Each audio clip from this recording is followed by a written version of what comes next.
Welcome to the Goalie Mindset Podcast. My name is Pete Fry, the Goalie Mindset Guy, and my purpose is to help goalies have a dominating goalie career. Pete Fry, the Goalie Mindset Guy here. This is Goalie Mindset Podcast.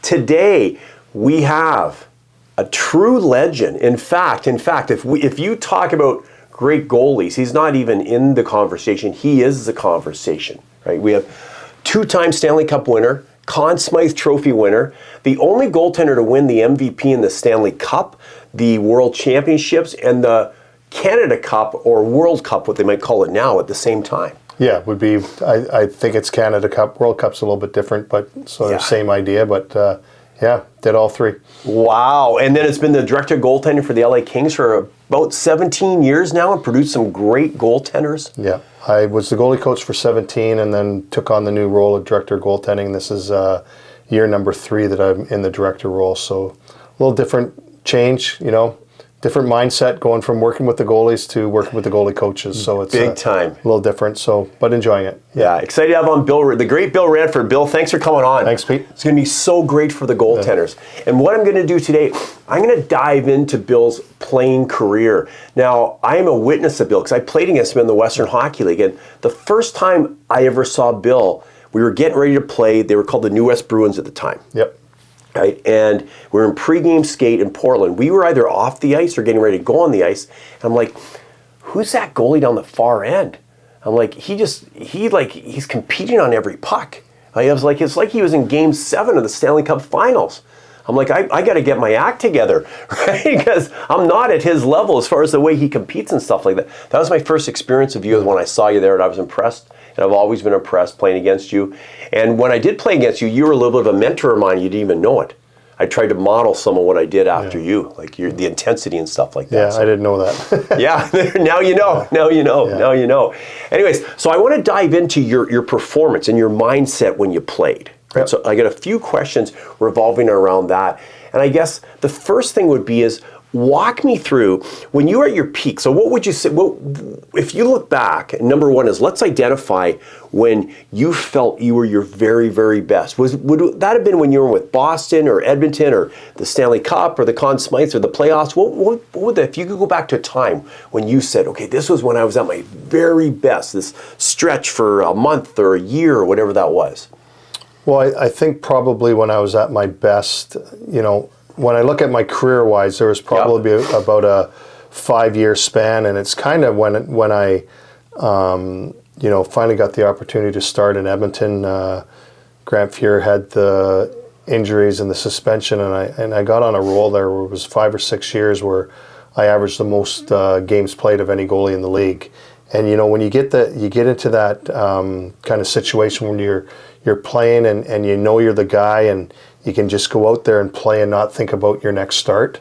And I think that's a big thing that a lot of guys go through in their careers is, and I went through it a little bit at the end of my career when I became a number 2 is, it's tough to go in, you talk a lot about mindset. Well, it's tough to go in with a mindset where you're playing for your next start and just going in there and playing.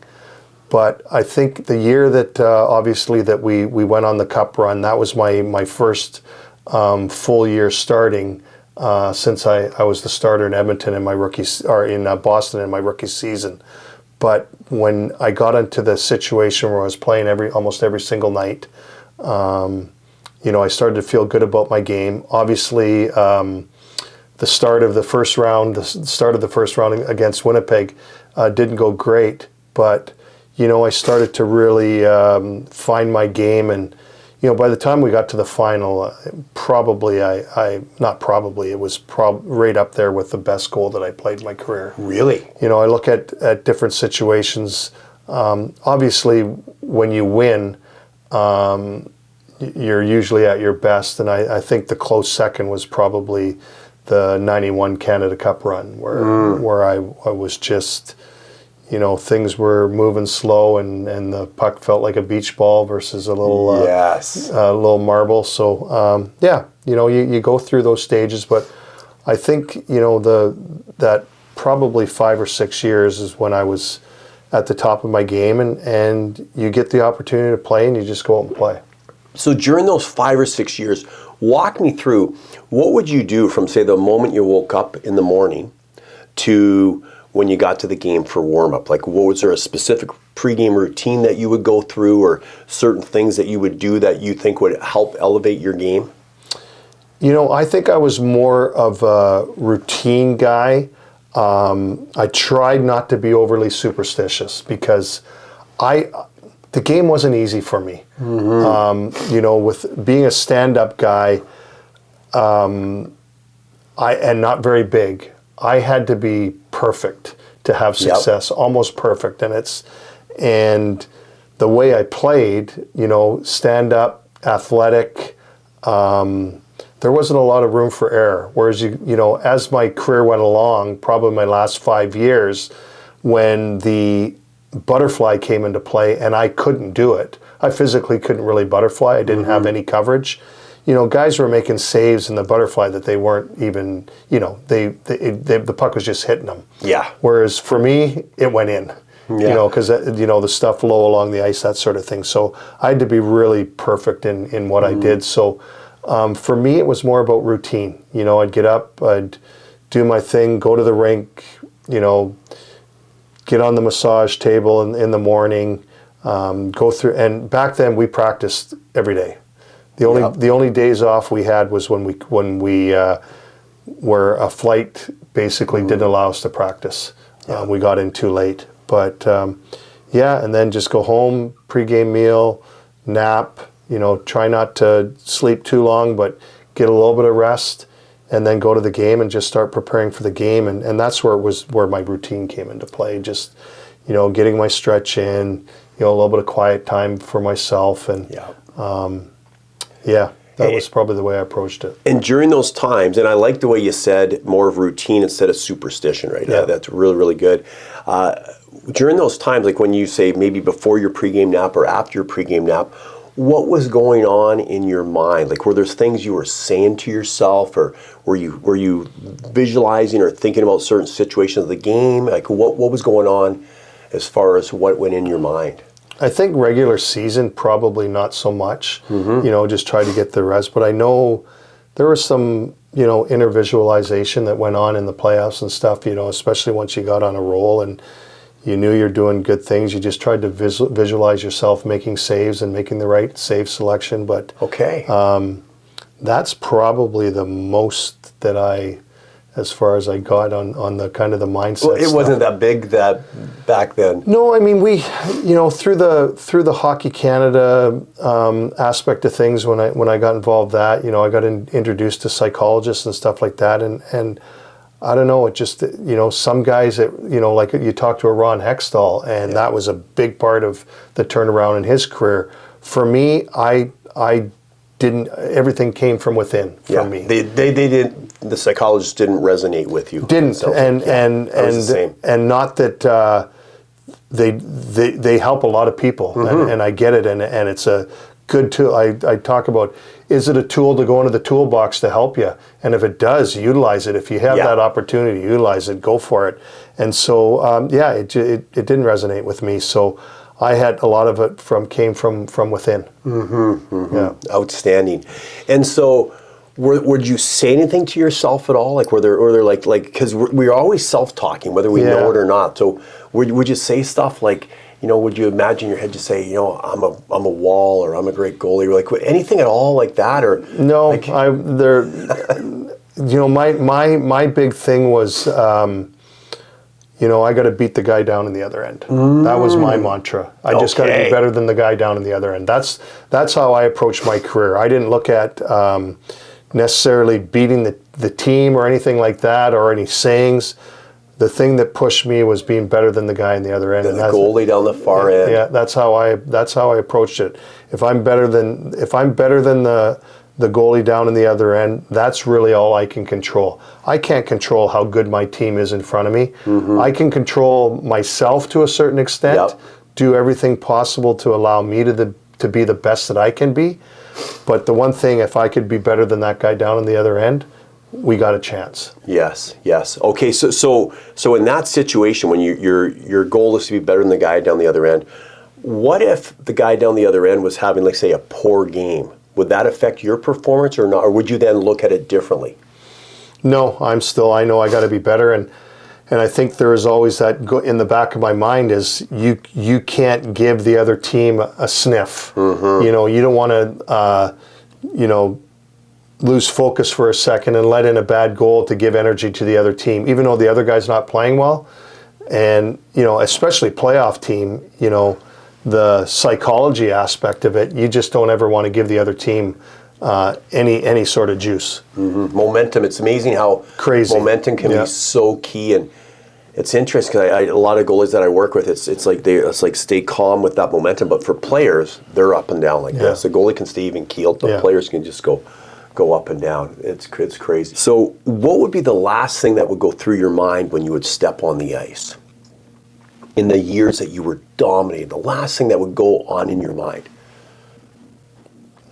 I think just go out there and be me. Okay. Yeah, just be me. And would you move in a certain way or breathe in a certain way? No, I didn't. I mean, I think for me, the way I approached it was just, it wasn't really breathing, but a lot of times when I'd get out there, I'd scrape up the crease and everything, and that was just kind of getting ready to go. But I would just kind of skate to the corners and back, and that was just that trying to calm the sun, because I was a very, very, very nervous guy going into games, and that was my biggest struggle, was struggling with the nerves. And just so it was all about just trying to channel that energy in the right way and not the wrong way. Mm-hmm. So I would just, it was more about just trying to calm the nerves a little bit, and then that first save was always huge for me. Mm-hmm. If I could make that first save, that kind of got me set for the rest of the game. Got it. And even if it was a long shot, nice fluffy one, just doesn't matter. Just to get that first one under my belt. To feel the puck. To feel the puck. Yeah. Yep. Yeah. So when you said that you would get nervous before the game, describe that a little bit more. Oh, sometimes the old school like you hear about, where I'd go throw up. Really? Oh yeah, I would sometimes get especially I think there was times in my junior days when my parents would come out to watch, I'd be so jacked up and so nervous. Yeah. Yeah. So you would actually throw up? Yeah, it didn't happen a lot, but probably there was a few times where it happened, and just get that nervous energy and it wasn't a good thing. And although, what did you do? Because obviously you did something, whether it was in your mind or how you moved your body or how you breathed. What did you do to turn that nervous energy into power? I wish I knew what exactly that was, but I think that's just where the competitive spirit, the inner drive that I have. Mm-hmm. I hate to lose in anything. I'm competitive in all sports. Yeah. My kids still laugh at me. I'll be turning 60, and I still will go up against the son-in-laws and pickleball and stuff like that, and leave it all out there. And that's just the way it is. That's what's. I always said it's what drives me. Yeah. My biggest regret as a player and as a coach was not having more fun, but I also know what made me the player, how driven I was as a player and as a coach. So it's how do you balance it out? And I just wish I would have had a little bit more fun with it. I mean, don't get me wrong, I had lots of fun as a player, lots of fun as a coach. But when I look back on it, just from a mental health standpoint. Yes. I just I wish I was better at it. Mm-hmm. Got it. Yeah, I hear you. So there's two driving forces, right? The driving force of pain, like to avoid pain, and the driving force to gain pleasure. Yeah. So would you say that you were more of a avoid pain, avoid the loss? Like, would you say you hated more to lose than to win? On that show Shoresy? Oh yeah. You got to hate to lose more than you love to win. Would you say you hated to lose more? Oh, absolutely. Yeah. Absolutely. Okay. Yeah. So that drove you big to time. compete. Yes, big time. And it all makes sense as far as the nerve, because the nervousness is there's no difference between nervousness and excitement except pitchers in the head. The nervousness is, what if we don't win, so to speak? What if we don't win? And it's okay. I got to compete to battle through that, which you did. You were one of the biggest competitors ever saw. Yeah, and that's the thing, that my way of dealing with that nervous energy was my compete. Yeah. But you also realize that there's a fine line between that compete and composure of the way you play.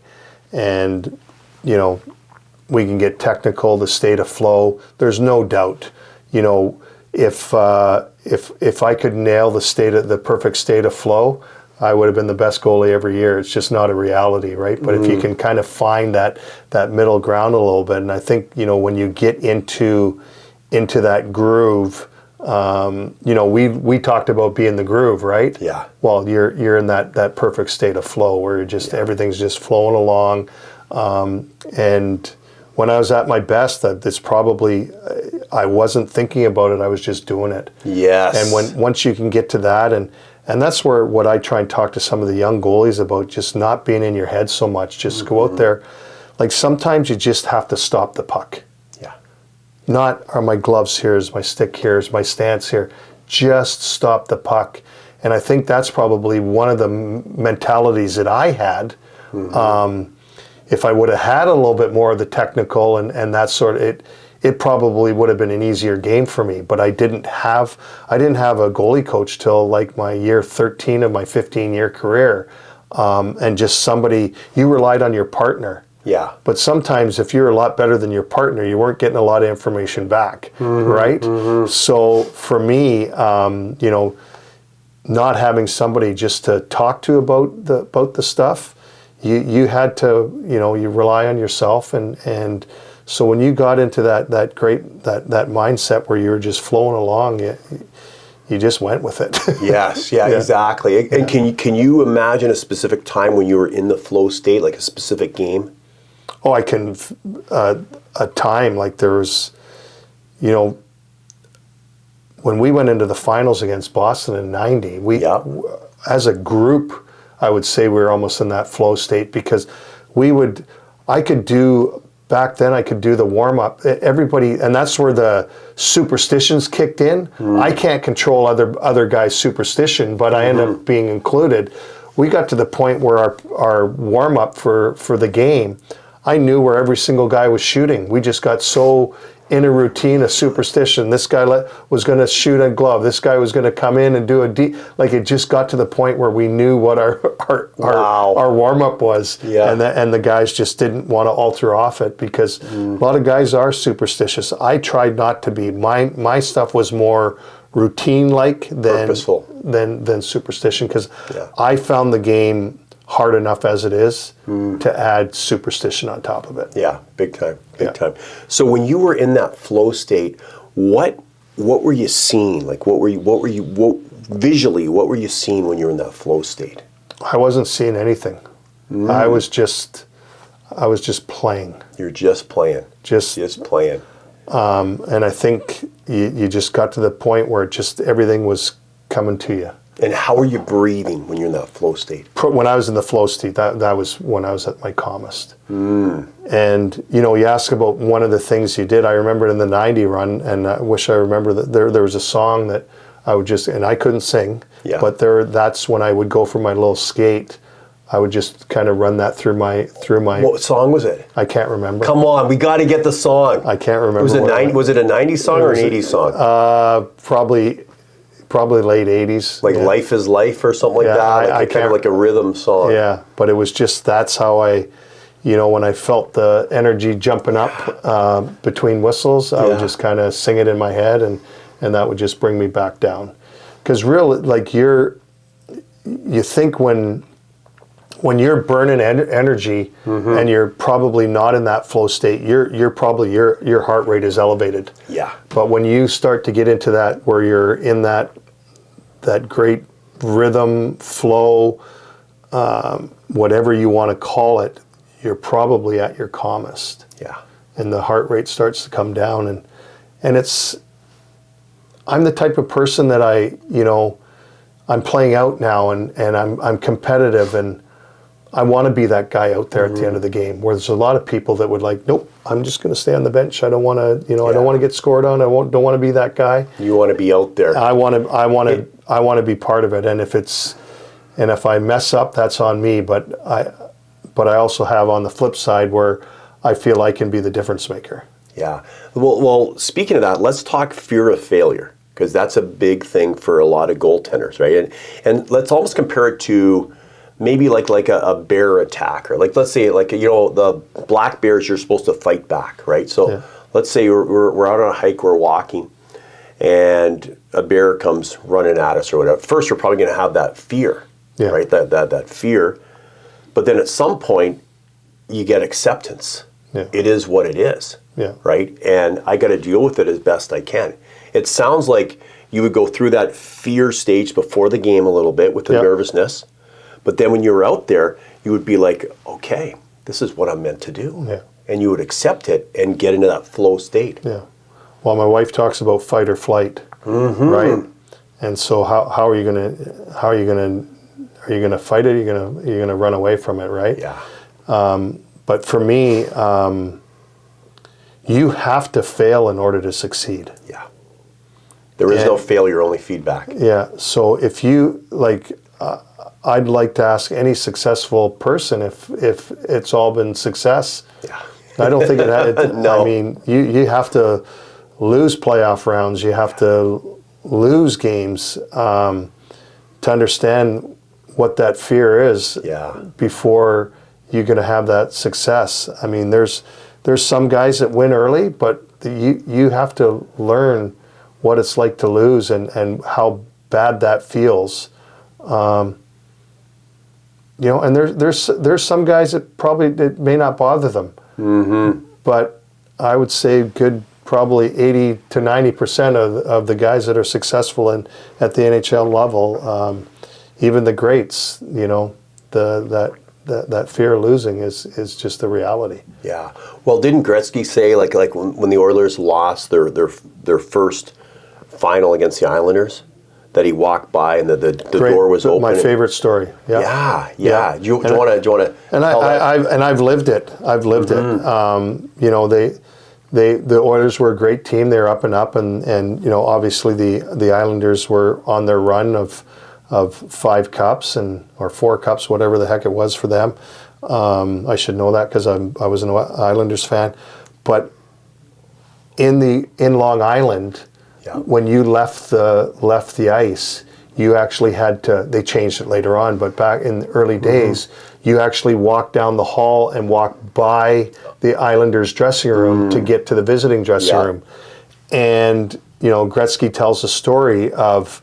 The Islanders have just won the Stanley Cup, and they're walking by, and you think it's going to be pandemonium and guys partying and everything, and they walk by, and it's almost quiet, and you can see some of the guys, and they're just kind of slumped down, and right after they won the Stanley Cup, just after they won, and basically they had put their heart and soul into winning, and that's when Wayne realized they hadn't given enough.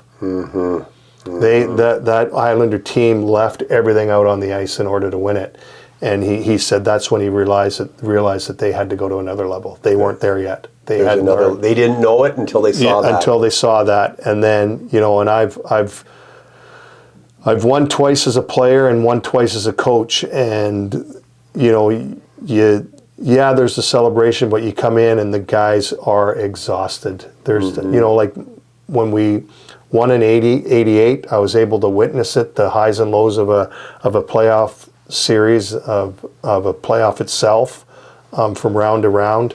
But when I went through it in 90, I think by the end, it didn't help, got the flu in the last round and stuff, but I was down 10 or 12 pounds by the time it all ended. Nutrition and all that sort of stuff wasn't quite as big back then and stuff. I lost a lot of weight, and there was not much left to me by the time we were done. And when it was over, it was pure exhaustion. And then you get back home and you have your fun and stuff. But when it's over, it's you've left everything out there. Yeah. Wow. That's a great story. Yeah. So speaking of, say, quote unquote failure or feedback and stuff, as a goalie, a goaltender is I think a position that has more controllables any position on the planet, right? A goalie can go out there, do everything basically perfectly, still not make a save, and still get blamed. Yep. Right, for it, right? Even from the head coach, right? Yep. If the coach doesn't know, or the goalie coach probably knows better, but the head coach probably doesn't know.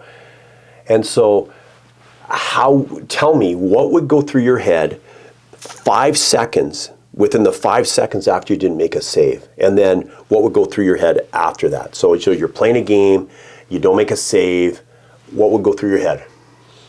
For me, probably had to learn this a little bit. I probably early on in my career would dwell on goals a little bit, but it's done. It's over with. You can't. There's nothing you can control about it. It's done. So that's when I would go to my skate to the corner and stuff, and my focus was on the next shot. Yeah, that's how I always focus. I got to make the next save, and that's how I approached it. Because if you're still dwelling on how you got scored on, you're not ready for the next one. And now it's 2-3, and usually you know what happens next? You're sitting on the bench and the other guy's in playing. So that's how my approach was, just about making the next save. Dwell on it afterwards, look at it. Back then we didn't have the video that the guys have today, but I always kind of looked at my approach post-game usually was good or bad result. I always kind of wanted to, in my mind, try and go back on the goals and what could I have done different. Not whether it was. I didn't like the approach of saying, "Oh, that's just a bad goal." That's not going to help me. That gets rid of all that. Yeah. That alleviates you of all responsibility. Yeah. Right? Yeah. So I would always try and look at it as, what could I have done different? Yeah. And still to this day, as a goalie coach, that's how I approach goals against. Not, oh, that was bad. Like there's nights where I went into games where I felt good, and 5 on 20 and I'm out, and I wasn't there. And those are the games where I'd be like, out the door. Don't even think about it. But I remember not remembering. So obviously I wasn't present in the moment for that particular game. Even though you thought you were. Even though I thought I was. Because I get that from goalies sometimes now. They'll say, I felt great, I did that. Yeah. That's interesting. Yeah, and so those are the games that I would just toss out the window because I wasn't present. Yeah. So there's no use dwelling on them. But on other games and stuff where, goals were getting, I was present, I just always thought about, okay, what could I have done different? And I still do that. I have that approach. There's a lot of times where I'll show my goalies a goal, but I'll ask them first, what were you thinking on this goal? What was your thought process on this? And they'll give me their say, did you see that guy off the back post? No. And so what can we have done different? Get our look in, get our ice awareness in, our scanning, whatever term you use. So that's kind of how I approached it as a player. Yeah. And so I kind of took that on as a goalie coach. Awesome. And now with the video, you can see everything. Yeah. It's so much easier to go through, clips and stuff and teach these guys, how to play the game properly when the video is there for you and you can walk them through it. And you got a video support team too, so they'll get you the clips you want. They'll get the clips and they call them pro. Everybody calls them pro reads now. From In Goal magazine has all their stuff, but it's pro reads, and so how can they always ask how can we make goalies better and stuff. And well, one thing is reading the game. You can get better on it by using video, and it's just by when to scan, when not to scan, what you're looking for, what hand he is, where he is on the ice. Is he outside the dot, inside the dot? There's lots that you can learn to simplify the game for the goalie. But we didn't have that available, and I wish I did. It would have made my life a lot easier. Oh, huge, huge video nowadays. Yeah. So you were saying that there was the odd game that you said you weren't present. You felt good, but you just looked back and you weren't present. Yeah. How did you know, or if you look back now, how do you know if you're present or not present for a game? What's the difference in what you're seeing, feeling, hearing? I'd be a millionaire if I knew that answer. Okay. Yeah, it's a weird one because, like I said, I felt good, went through my routine, nothing changed. But there's just some times where maybe the brain's just not firing the way you need it to fire in that particular night. And it was stuff where I really just didn't remember. Got it. So is that the shots to the head over the years or what? It could be, yeah. But no, just one of those nights where maybe the brain just wasn't firing the way it should have been. And I would come off, felt great, had a great, everybody, have a great warm up and you feel good about yourself, And then there's other times where you had a bad warm up and you're like, then your energy kind of jumps up a little bit, nervous energy, and sometimes you go out and play great because of it. And you push the buttons another way. Yeah. But just there's certain times where I can honestly, where I don't really remember the plays and how they went on in front of me. And that usually in games that say you didn't play well, that you don't remember. Games you play well too, or just games that you don't play? No, it's a lot of times it was games that I didn't play in or well. Didn't get the result you wanted. Yeah, get the result. Yeah. Or, I'd get pulled and I'd be like, I don't even remember the goals. You know what that could be too? Because here's a big thing is there's a study on basketball players, University of Chicago, I call it the 23% rule, right? Where one group did not touch a ball, they visualized and they got 23% better, right? And there's common characteristics of successful people, right? So Carey Price's goalie coach in the Western Hockey League I was doing a seminar. He came up to me after, and he said, "This is amazing, this 23% rule." Because I was talking about how after a game, go over successes first, then go over say what well get better at and stuff like that. He said Carey Price was different than a lot of goaltenders. He would after a game, even if we lost 5 or 5-1 or whatever, I'd ask him how he did, and I think he was going to say I didn't play very well. He'd say, he would talk about saves he made and stuff. Yeah. So with successful people, sometimes they'll shut off moments where things don't go well, which is a positive trait. So maybe automatically your brain would just say, it doesn't serve me to remember what happened in that game that I got pulled. Yeah. So it's not a positive memory. Yeah. No, right? And I think that was a big part of it for me, and maybe that's why. Probably frustrates my wife now because I don't remember a lot of things, but I'm the same. But that's a man thing. No. I think it's an athlete thing that if you have the ability to just kind of push things out of your mind where you didn't have success doing something, nobody wants to dwell on the negatives. It doesn't serve you. Like our livelihood is just surrounded by negativity. Yeah. And I try and be as positive as I can, and that's how I approach my coaching. I think it's important. I talk about attention to detail. And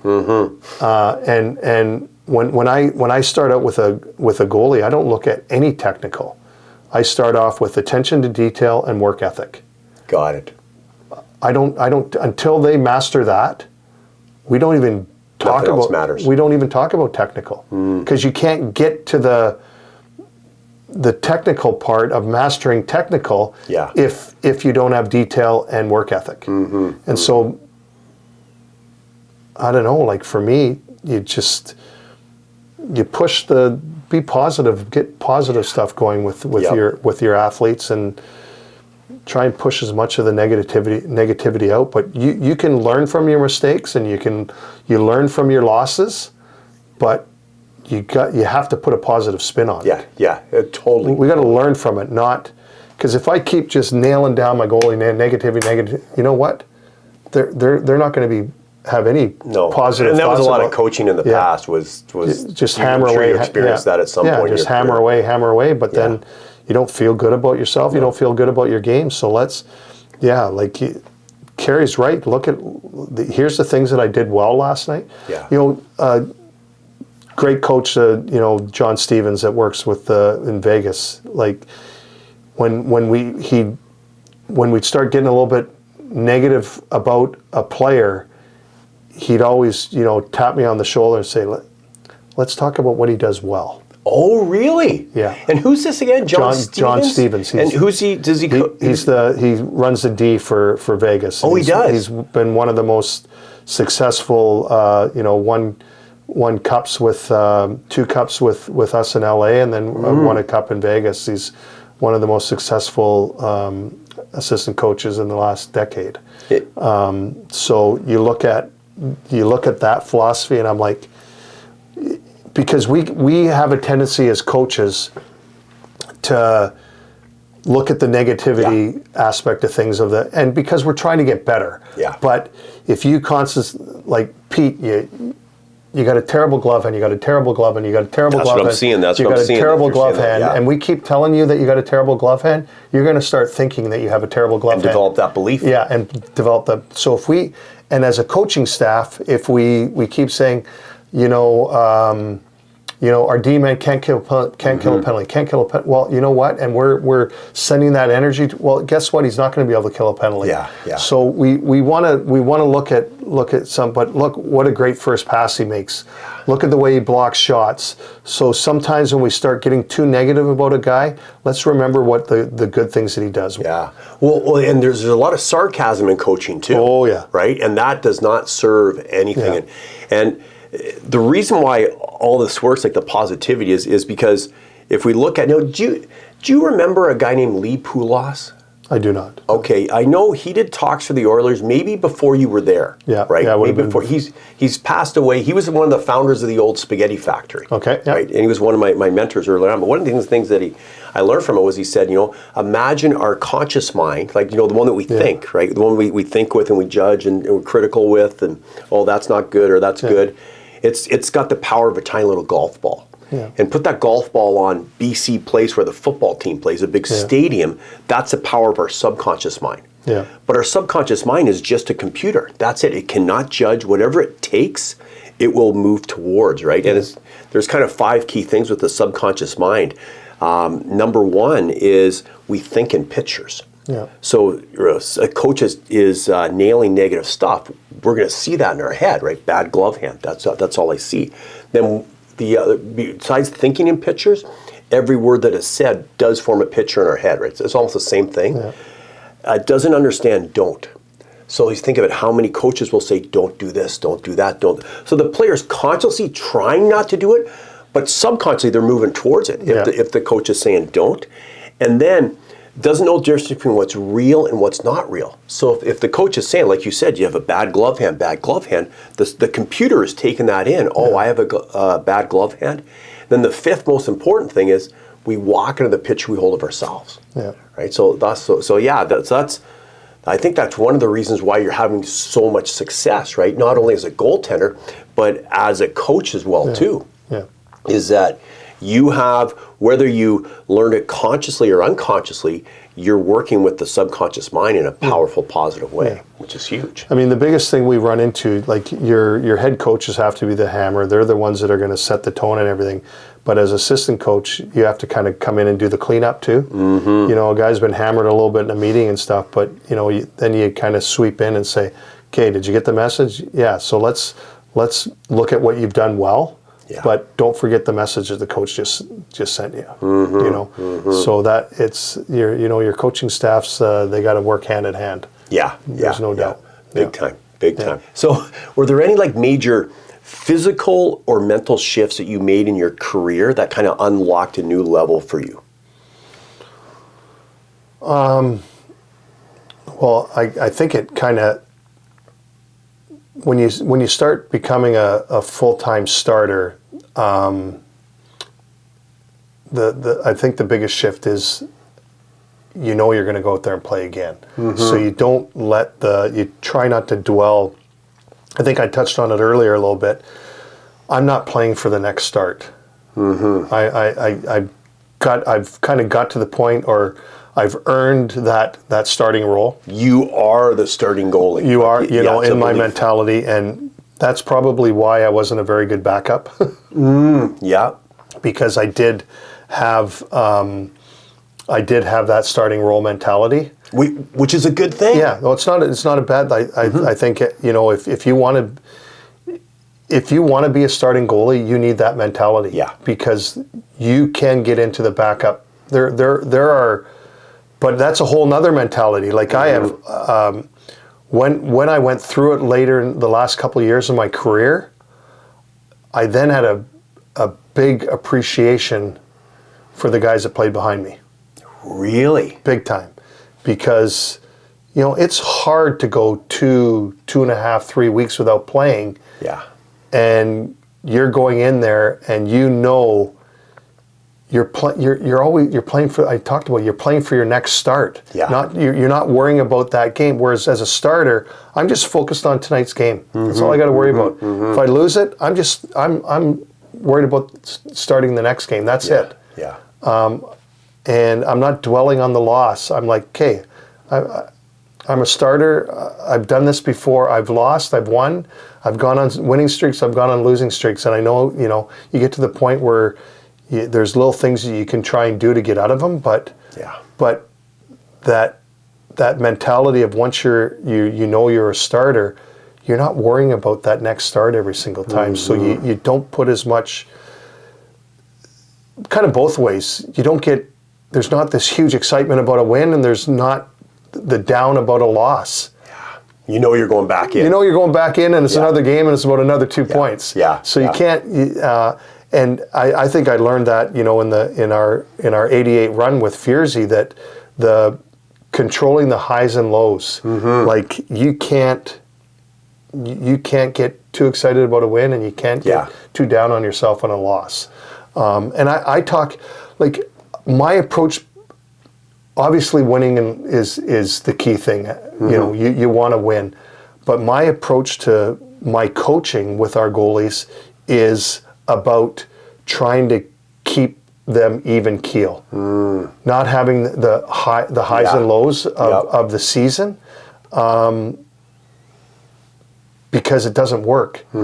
There's nights where our goalie is great and loses, and there's also nights where he's great that he shouldn't have won and he does. And so my approach was about the process and the detail in their game. And I felt strongly, I felt it, but now I know it. Got it. I now know it. I now know I'm a good goalie coach. I didn't early on. I now know I'm a good goalie coach, and I now know that if I can keep my goalies consistent, in the long run, we'll be better off. Yeah. But if you've got this goalie that's great one night, and I went through it with Ben Scrivens. Ben Scrivens' really? First game with us, when we got Ben, and you can ask him. I think we were in Florida, and I think we won. He got a shutout. I think we won like 3-0 or something like that. And I asked, the next morning we do our video, and this is our first main video session since probably training camp. And so, I always ask, what did you feel? How'd you feel last night? Oh man, great. Great save, got a shutout. I'm like, really? And then I went through his game, and I'm like, you think this is?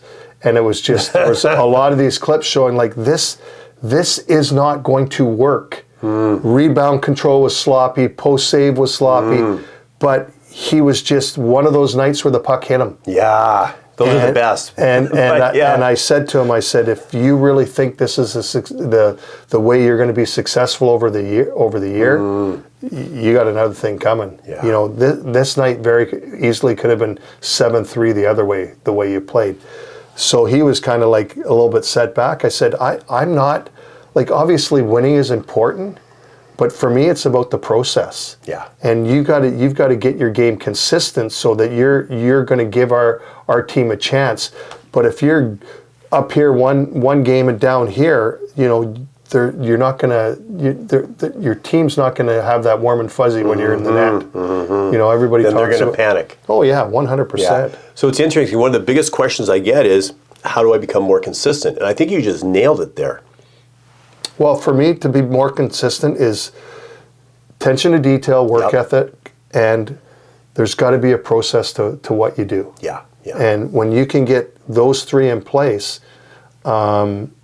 and believe in the process. We went through it with Eric Portillo. This kid is ultra competitive. Okay. You can work on the technical and stuff. They drop the puck, and he's just like early on. He was just all out. Whatever it took, and all that process of detail in his positioning, everything went out the door early on. Got it. And we're like, the minors are to groom you to the next level. Yep. And so you've got to trust the process of what we're putting through right now, of detail in your positioning, detail in more consistency in your execution of saves versus just whatever it takes to stop the puck. It's going to work in the long run in your favor. And so that's the approach that we kind of take. But if you don't have the detail and you don't have the work ethic, we can't even get on to the next stage. Got it. Okay, so the detail, work ethic, the key for consistency. Yeah. Those are the two key things. And then you start working on the process of what we need to do to maintain our consistency, and that'll be, how you handle your depth, how you handle your reads, so getting in a little bit more into the technical side of it. Got it. Okay. Yeah. So what's the one goaltender, you probably have many, but one goaltender that you've coached that you're most proud of, and why? Well, obviously Jonathan Quick. He played like I did. He was an athlete, so I had to take an athlete and teach the technical. So that was hard. The biggest struggles I had as a goalie coach with Jonathan was because he was so read the game at a different level than most people. He was able to do things that weren't, technically right. And still make the save. And still make the save. A little bit about Dominic Hasek of our era. His unorthodox style of play is what made him great. But he still had, an ability and a sense of how he played his game. And Jonathan was a lot the same way. But when he struggled, it was sometimes really hard to figure out why he was struggling, because he would do things in different than other goalies would.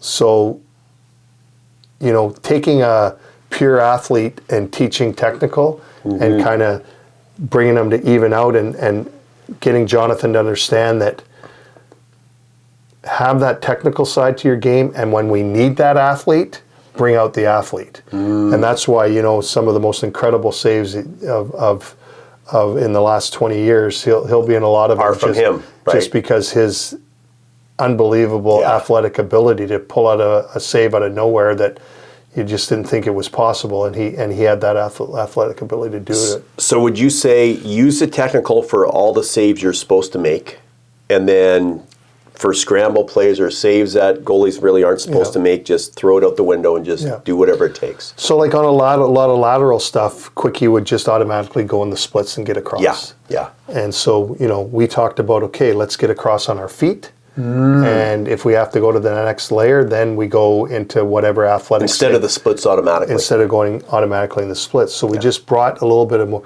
and the wear and tear on his body, especially as he got older. He was a very aggressive with depth because he was able to get away with it, with his being an athlete and a great skater. But as he got older, the wear and tear on his body, we had to bring him back in his depth a little bit more, so that allowed him to be more in more control and less wear and tear on his body. Okay.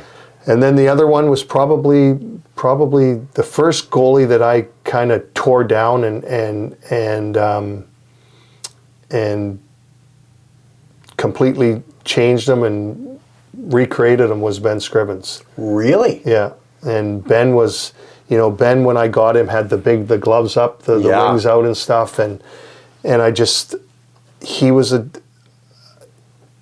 had success. You get to play at the NHL level, you have to have, there's got to be something there. But I just felt the consistency of his game. Anything low over the pads, he couldn't stop. Like, he couldn't. And basically what I did, I went, we had a practice, it was an optional skate, And I told our goalies, our shooters, sorry, everybody shoots just over the pad. That's the only place you're allowed to shoot. And the only pucks he saved were the ones that hit him. Really? Yeah, because he physically couldn't stop those pucks. Was that legs or hands or what? His hands couldn't get down to the Really? pucks. It was too far to go. So that's how we started it out. And you know, I asked them out, and I didn't really say a lot because I just trying to prove a point. Yeah.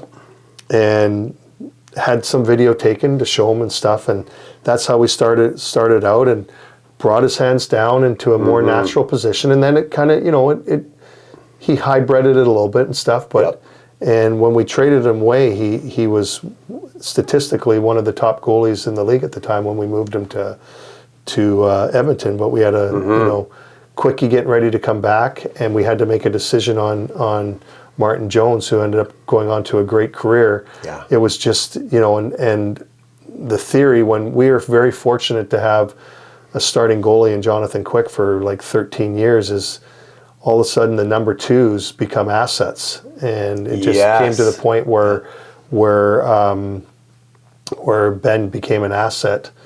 Quickie was ready to come back from his injury, and we had an asset in Martin Jones that was a lot younger and up and comer, and Ben became the asset. So we moved Ben for some players or picks, and but when he left us, he was top 3 in most categories in the league. Yeah. So that's awesome. But that's probably the only guy that I've kind of retrofitted, you know, broke him down and built him back up again, and. So you learn. You do it for 17 years at the NHL level. You're going to go through all different things. Yeah, big time. Yeah. Talk to me about Carter George. What is it that you really liked about Carter when you drafted him? And obviously, I've been working with Carter for 4 years now. I love him. Great kid. What did you like about him when you drafted him? And where do you see things kind of rolling out with him? Well, the biggest issue, which I have a tough time with, because, you know, we won 2 Stanley Cups and we're very successful with a guy by the name of Jonathan Quick at 6'1", and Carter fell into our hands because he was 6'1".